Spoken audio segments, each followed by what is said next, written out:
Mari kita membuka satu bagian Alkitab kita, Markus pasal 3 ayat 31 sampai 35. Saya diberikan ayat 35 saja, tapi saya pikir baik untuk kita membaca keseluruhan konteksnya ya. Markus 3 ayat 31 sampai 35, kita baca bergantian. Saya ayat 31, Bapak Ibu Saudara-saudari silakan ayat 32. Yesus dan sanak saudaranya. Lalu datanglah ibu dan saudara-saudara Yesus. Sementara mereka berdiri di luar, mereka menyuruh orang memanggil dia.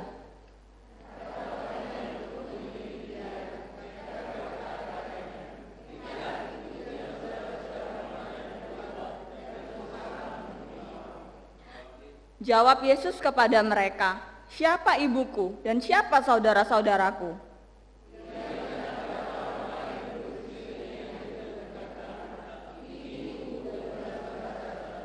Kita baca bersama-sama. Barang siapa melakukan kehendak Allah, dialah saudaraku laki-laki, dialah saudaraku perempuan, dialah ibuku. Nah, Bapak Ibu yang dikasihi Tuhan, keluarga GKNTA Pentan, ini adalah salah satu kisah yang unik tentang Yesus. Kenapa? Karena kita kalau kita baca 4 Injil, kita tuh sering melihat bahwa Yesus itu sering beberapa kali itu mendobrak pandangan umum tentang apa yang benar. Jadi kalau masyarakat pada hari itu, mereka sudah punya kebenaran mereka sendiri. Oh, yang benar tuh seperti ini, dalam keluarga, dalam masyarakat, dalam ibadah. Nah, ketika Yesus datang, seringkali ya beberapa kali dia mendobrak pandangan itu. Ini bukan pertama kalinya Yesus melakukan hal yang demikian. Nah, kalau kita baca dalam bagian Alkitab tadi kan kita sepertinya, loh Yesus ini ibumu sama saudara-saudaramu di luar loh. Kok malah ketika itu loh ditunggu di luar ya. Kalau kita bahasakan sederhananya hari ini kan seperti itu. Terus Yesus bukannya, oh iya ibu ada apa, saudara-saudaraku silakan masuk. Yesus malah ngomong, emang siapa ibuku dan saudara-saudaraku?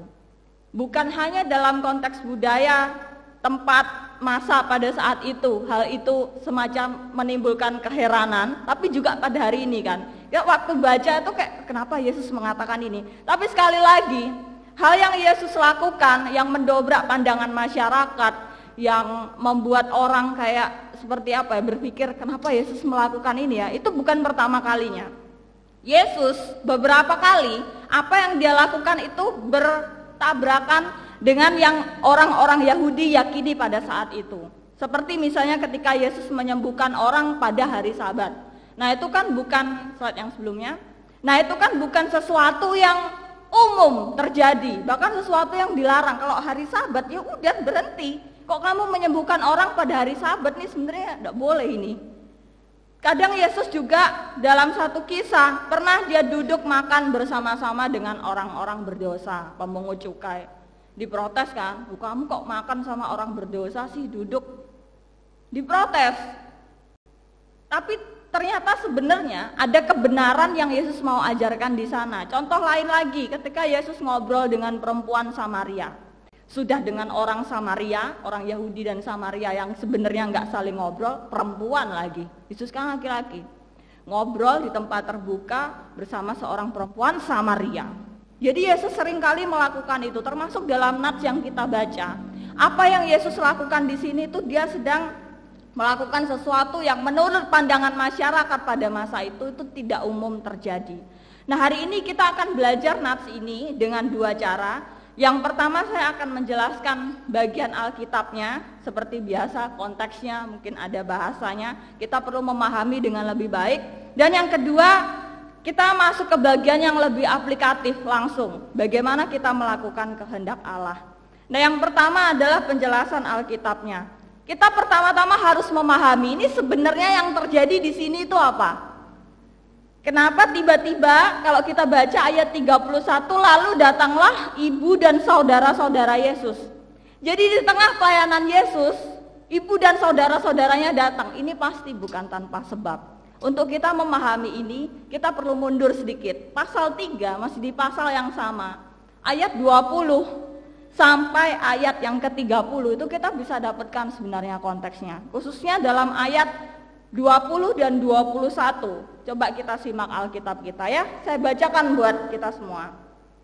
Markus 3, 20, 21. Kemudian Yesus masuk ke sebuah rumah, maka datanglah orang banyak berkerumun pula, sehingga makan pun mereka tidak dapat. Waktu kaum keluarganya mendengar hal itu, mereka datang hendak mengambil dia, sebab kata mereka, ia tidak waras lagi. Ia di sini Yesus. Jadi kaum keluarganya di situ berpikir bahwa oh Yesus ini ngapain dia? Tidak waras lagi. Sepertinya dia melakukan hal yang agak di luar nalar menurut keluarganya waktu itu. Nah, yang sedang terjadi di sini seperti itu. Nah, kalau kita perhatikan, memang dalam terjemahan bahasa Inggris pun memakai ya he is out of his mind. Dia mungkin sudah agak aneh ya, Yesus ini agak gila mungkin ya, sudah bahkan Indonesia memakai kata tidak waras lagi. Tapi sebenarnya kata yang sama ketika muncul dalam bagian Alkitab yang lain, Markus, Lukas, Kisah Para Rasul, beberapa yang ada, tidak pernah diterjemahkan sebagai kata tidak waras lagi atau gila mungkin. Tidak. Mereka kata ini lebih sering diterjemahkan sebagai satu bentuk keheranan. Jadi kalau saya mau permudah begini, bagi keluarganya Yesus, ibu dan saudara-saudaranya, apa yang Yesus lakukan di pasal 3 mulai ayat 20 dan seterusnya sampai kita baca ayat 35, itu sesuatu yang bagi mereka mengherankan. Kita mungkin hari ini kalau kita melihat menggambarkan yang gitu, kok bisa ya Yesus melakukan ini? Makanya keluarganya coba intervensi. Kayaknya Yesus ini dia melakukan sesuatu yang benar-benar mengherankan ya. Dalam konteks Alkitab yang lain disebutkan ketika Yesus menyembuhkan orang lumpuh, dan ada orang-orang yang terheran-heran melihat hal itu. Itu kata yang sama di sini. Ketika digambarkan Yesus dianggap sedang melakukan sesuatu yang mengherankan dan tidak waras lagi. Jadi bukan Yesus gila gitu ya. Nah, keluarganya ketika melihat apa yang terjadi dalam pelayanan Yesus pasti cemas, takut. Saya mengajak kita untuk memahami perasaan keluarganya waktu itu. Cemas, takut, khawatir, tapi sekali lagi ini bukan pertama kalinya Yesus disalahpahami oleh keluarganya. Keluarganya memahami Yesus melakukan sesuatu yang out of his mind, melakukan sesuatu yang mengherankan. Tapi bagi Yesus sebenarnya dia sedang melakukan sesuatu yang benar. Dia Tuhan, ingat dia Tuhan. Dia bukan hanya manusia tapi dia juga Tuhan. Ini bukan pertama kalinya. Saudara ingat ketika dalam masa kecil Yesus waktu itu, dia pernah tinggal di bait Allah 3 hari hilang dari perkumpulan bangsanya. Kemudian orang tuanya baru nyadar, oh Yesus enggak ada ya, anakku kok enggak ada. Ketika dicari-cari, jatuhnya di mana datangnya? Di bait Allah. Yesus sedang ngobrol sama pemuka agama yang ada di situ. Nah, ini juga sesuatu yang mengherankan. Bahkan Yohanes pasal 7 ayat 5 itu pernah dikatakan saudara-saudaranya Yesus sendiri itu tidak percaya kepada Yesus, keluarganya sendiri. Jadi ini bukan pertama kalinya sebenarnya. Nah, inilah kenapa saya jelaskan, saya ingin kita mengerti kenapa kok tiba-tiba ibunya Yesus beserta dengan saudara-saudaranya datang di tengah-tengah pelayanan Yesus. Makanya yang selanjutnya ada gambar yang seperti ini ya. Saya pikir gambar ini cukup mengilustrasikan apa yang sedang terjadi. Yesus di dalam ruangan dikerumuni orang banyak, kemudian ibu dan saudara-saudaranya ada di luar, nggak bisa masuk karena orang itu saking padatnya gitu. Tolong dong panggilkan, titip pesen gitu kan biasanya. Ya nggak ada HP, nggak bisa miss call, nggak bisa WA. Ayo tolong panggilkan Yesus yang ada di dalam. Nah, Yesus mempergunakan kesempatan ini. Bukan dia sedang menunjukkan rasa tidak berbakti kepada orang tua, membenci keluarganya, bukan. Tetapi dia menggunakan kesempatan ini untuk mendefinisikan ulang arti keluarga. Slide yang selanjutnya. Yesus sedang mendefinisikan ulang arti keluarga. Orang-orang di situ mereka berkumpul. Bagi orang-orang itu, keluarga Yesus ya yang sedarah itu yang ada di luar, ibunya, saudara-saudaranya. Tetapi bagi Yesus, keluarga itu bukan soal hubungan darah. Hari ini topik kita tentang keluarga ya. Makanya Yesus bilang, saudara-saudaraku, ibuku, bahkan dia memakai saudaraku perempuan, itu bukan yang di luar itu. Tapi Markus 3 ayat 35, next. Barang siapa melakukan kehendak Allah, dialah saudaraku laki-laki, dialah saudaraku perempuan, dialah ibuku. Jadi keluarga di sini Yesus sedang definisikan ulang. Artinya bukan soal sedarah, yang sedarah sudah pasti keluarga, tapi bukan hanya terbatas di situ. Bahkan ketika kita sama-sama melakukan kehendak Allah, kita itu memiliki satu ikatan spiritual, dan ikatan spiritual ini itu lebih dalam dari ikatan darah sekalipun. Bahkan kita juga terikat, next 2 slide selanjutnya. Bahkan kita juga terikat secara spiritual dengan orang-orang percaya di bagian dunia yang lain. Jadi kita satu iman di dalam Kristus, kita sama-sama melakukan kehendak Allah. Saya melayani di gereja ini, yang sana melayani di gereja lain, mungkin di belahan dunia yang lain melayani di gereja lain. Kita ini sebenarnya punya ikatan spiritual.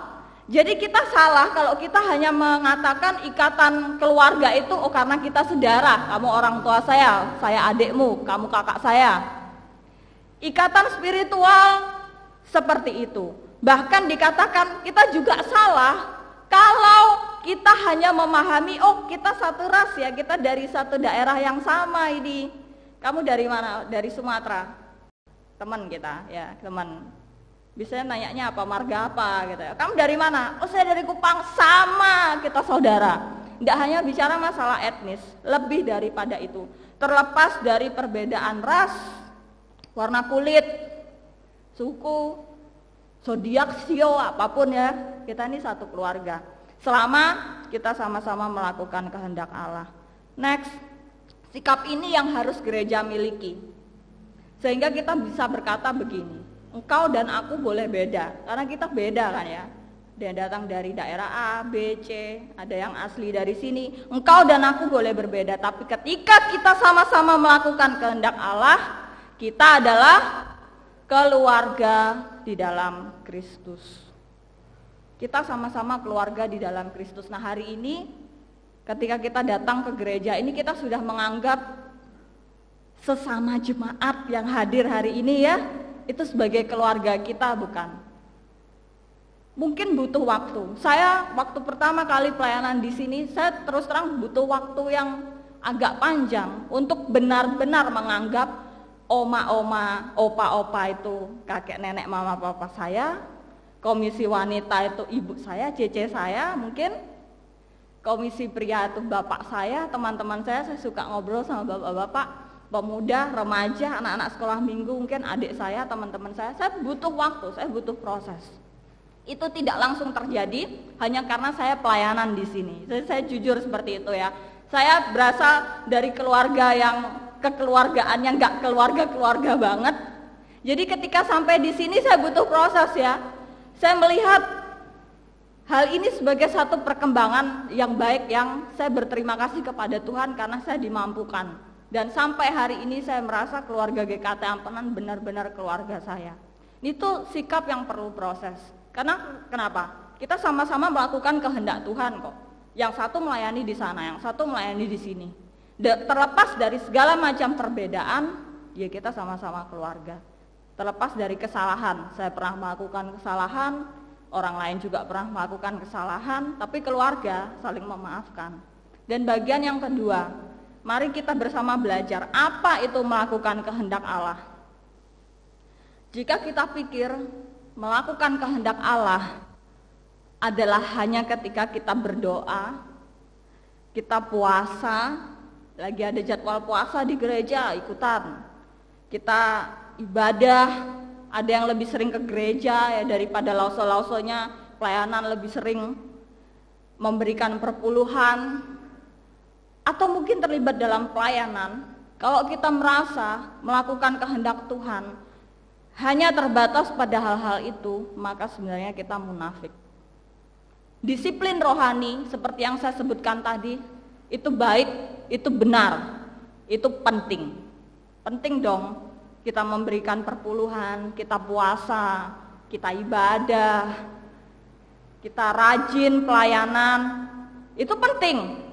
baik, benar, dan penting. Tetapi melakukan kehendak Allah itu lebih dari sekedar disiplin rohani. Lebih dari sekedar sesuatu yang kelihatannya sebagai sebuah ritual. Lebih daripada itu. Karena kadang orang Kristen itu terjebak dalam dua ekstrim. Yang pertama itu adalah mereka yang si paling disiplin rohani. Gereja hari ini ada kegiatan apa? Saya mau datang Senin, Selasa. Oh, Senin enggak ada. Selasa saya enggak ada ya. Selasa sepertinya enggak ada juga. Enggak tahu kaum pria sekarang hari apa ya. Saya enggak tahu. Rabu, Kamis, Jumat, Sabtu, Minggu sudah pasti. Saya mau datang, saya mau ikut pelayanan. Si paling disiplin rohani. Ekstrim yang kedua, si paling yang penting hatinya. Saya bisa ibadah itu ya nggak harus saya datang hari Minggu kan, nggak harus saya ikut pelayanan, tapi hati saya memuji Tuhan. Jangan salah ya, jangan salah, hati saya memuji Tuhan. Kamu rajin pelayanan ya, silahkan. Saya kayaknya ya kerjaan saya jam 9 sampai jam 5, pulang capek mau rebahan. Yang penting hati. Jangan salah, saya memuji Tuhan. Mungkin lebih daripada kamu yang kamu rajin pelayanan. Saya melihat kepada Allah. Saya percaya juga kepada Allah. Jangan salah. Tapi ingat, ketika disiplin rohani tidak dibarengi dengan ketundukan hati di hadapan Tuhan, itu kita sedang menipu diri kita sendiri, sesama kita, dan kita sedang mencoba menipu Tuhan. Pertanyaannya begini, emang bisa ya kita disiplin rohani seperti tadi, ibadah, puasa, perpuluhan, pelayanan, doa, baca Alkitab. Bisa nggak kita disiplin rohani tapi hati kita nggak tunduk pada Allah? Bisa. Jangan salah. Saya berikan contoh dalam beberapa bagian. Next. Misalnya dalam keluarga. Tempo hari di komisi remaja, karena saya terlibat dalam peer group, diskusi sempat melebar sedikit. Gimana caranya kita menghormati orang tua kita? Ya hormati. Kadang sulit ya. Ya, kenapa?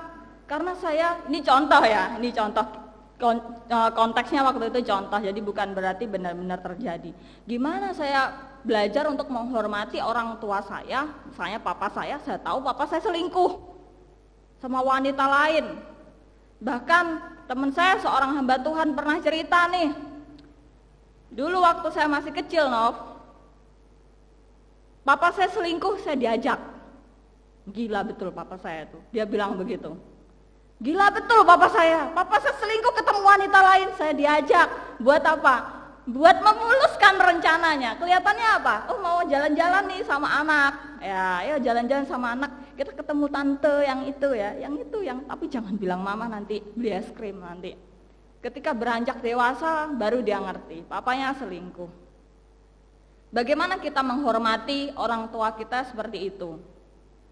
Kita bisa menutupi diri kita dengan segala macam disiplin rohani, luka di dalam diri kita, kemarahan dalam diri kita. Misalnya kalau dalam konteks keluarga ini kita melihat orang tua kita yang kita pikir tuh gak layak dihormati. Januari 2020, ini 2023 ya, 2022 berarti saya ke Surabaya. Saya ketemu dengan sepupu saya yang lama banget saya nggak ketemu. Jadi Senin pertama di 2022 saya langsung ke Surabaya ya. Orang lain kerja, saya jalan-jalan. Saya ke Surabaya, saya ketemu sepupu saya yang lama banget nggak ketemu. Terus singkat cerita waktu itu kami ngobrol. Dan seperti sudah saya duga, karena keluarga mama saya, ini sepupu dari keluarga mama ya, itu nggak pernah suka sama papa saya. Dan saya paham, saya bisa memaklumi mereka nggak suka sama papa saya.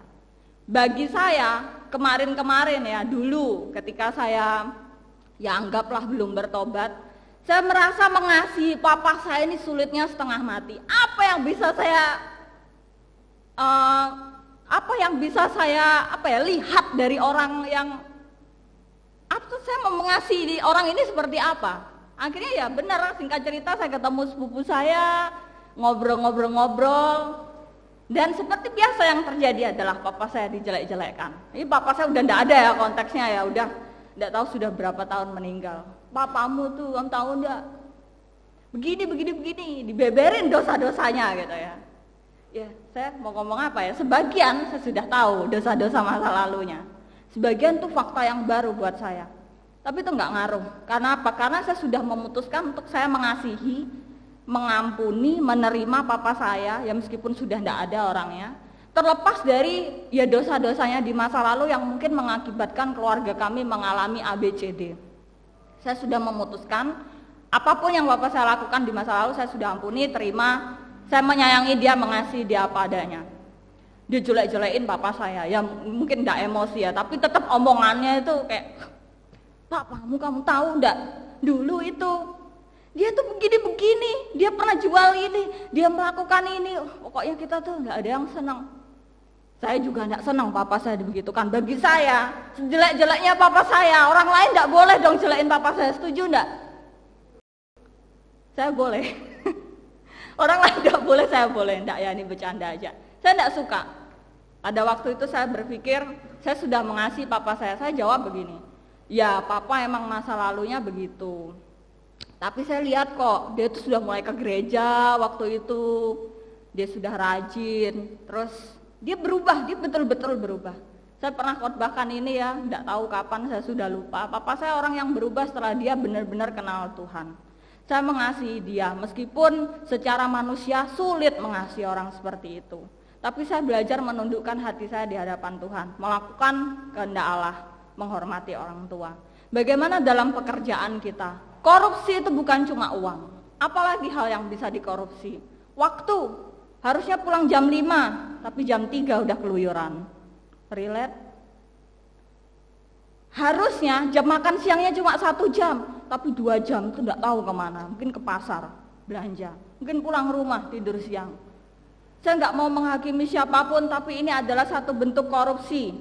Korupsi yang kita lakukan dalam pekerjaan kita. Studi, tempo hari saya sempat bilang tentang joki skripsi, ternyata di Instagram saya temukan banyak joki nugas. Jadi tugas kuliahmu sehari-hari itu sebenarnya bisa dikerjakan sama joki. Tinggal bayar, jadi mereka pasti orang-orang yang kompeten mengerjakannya.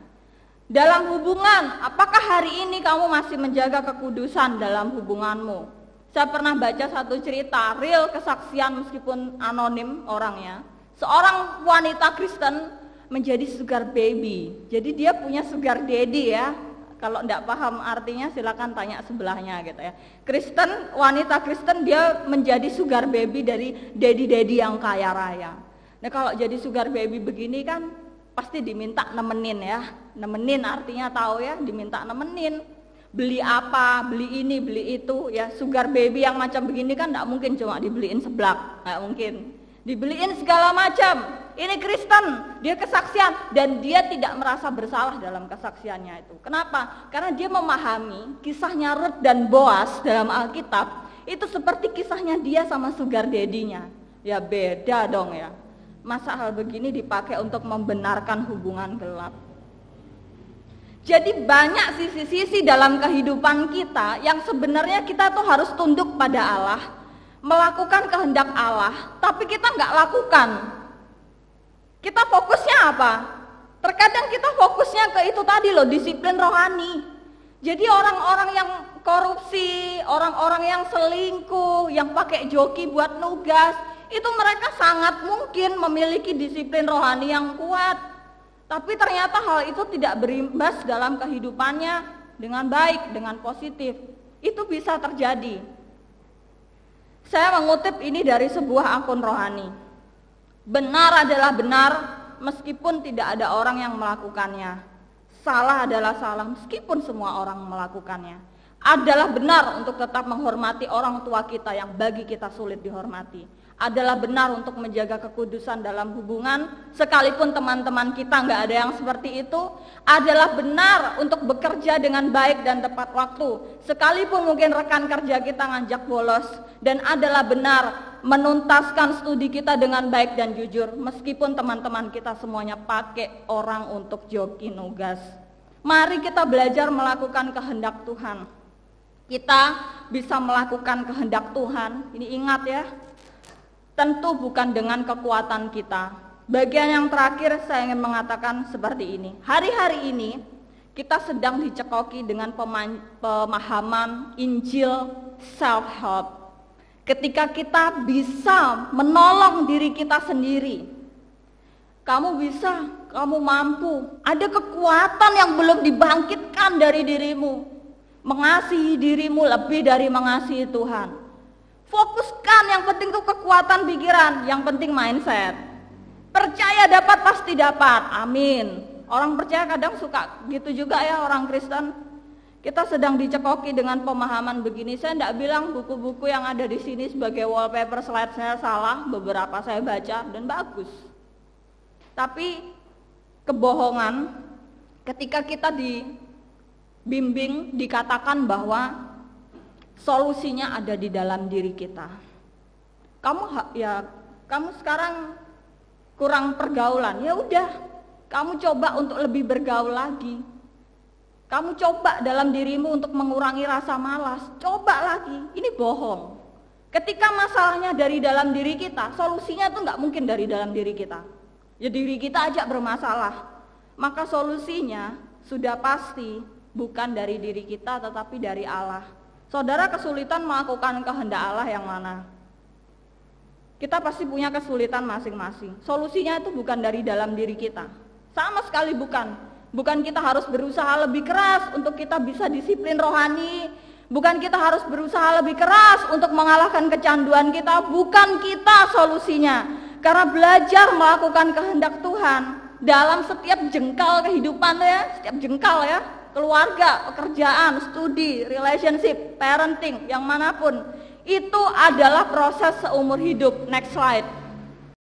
Yang utama itu bukan seberapa keras kita berusaha. Pasti gagal, percaya gagal, pasti gagal, bukan, pasti gagal. Karena masalahnya itu dari dalam diri kita, sehingga solusinya tidak mungkin dari dalam diri kita. Yang utama bukan seberapa keras kita berusaha, tapi kepada siapa kita bergantung, yaitu pada Allah. Saya mengajak kita untuk memahami hal ini. Yang pertama, apa yang kita pelajari hari ini? Kita satu keluarga Allah, sama-sama melakukan kehendak Allah terlepas dari segala perbedaan yang kita miliki.